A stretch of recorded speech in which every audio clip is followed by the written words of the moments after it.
The Book of Jonah, Chapter 1. The Lord gave this message to Jonah, son of Amittai. Get up and go to the great city of Nineveh. Announce my judgment against it, because I have seen how wicked its people are. But Jonah got up and went in the opposite direction to get away from the Lord. He went down to the port of Joppa, where he found a ship leaving for Tarshish. He bought a ticket and went on board, hoping to escape from the Lord by sailing to Tarshish. But the Lord hurled a powerful wind over the sea, causing a violent storm that threatened to break the ship apart.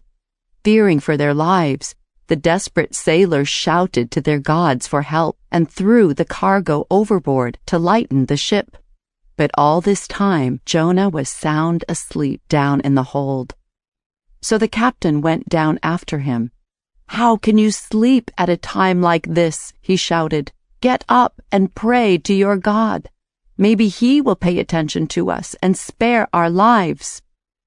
Then the crew cast lots to see which of them had offended the gods and caused the terrible storm. When they did this, the lots identified Jonah as the culprit. "Why has this awful storm come down on us?" they demanded. "Who are you? What is your line of work? What country are you from? What is your nationality?" Jonah answered, "I am a Hebrew, and I worship the Lord, the God of heaven, who made the sea and the land." The sailors were terrified when they heard this, for he had already told them he was running away from the Lord. "Oh, why did you do it?" they groaned. And since the storm was getting worse all the time, they asked him, "What should we do to you to stop this storm?" "Throw me into the sea," Jonah said, "and it will become calm again. I know that this terrible storm is all my fault." Instead, the sailors rowed even harder to get the ship to the land, but the stormy sea was too violent for them, and they couldn't make it.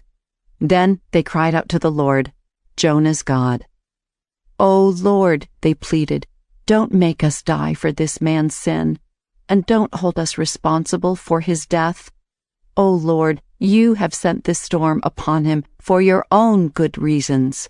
Then the sailors picked Jonah up and threw him into the raging sea, and the storm stopped at once. The sailors were awestruck by the Lord's great power, and they offered him a sacrifice and vowed to serve him. Now the Lord had arranged for a great fish to swallow Jonah, and Jonah was inside the fish for 3 days and 3 nights.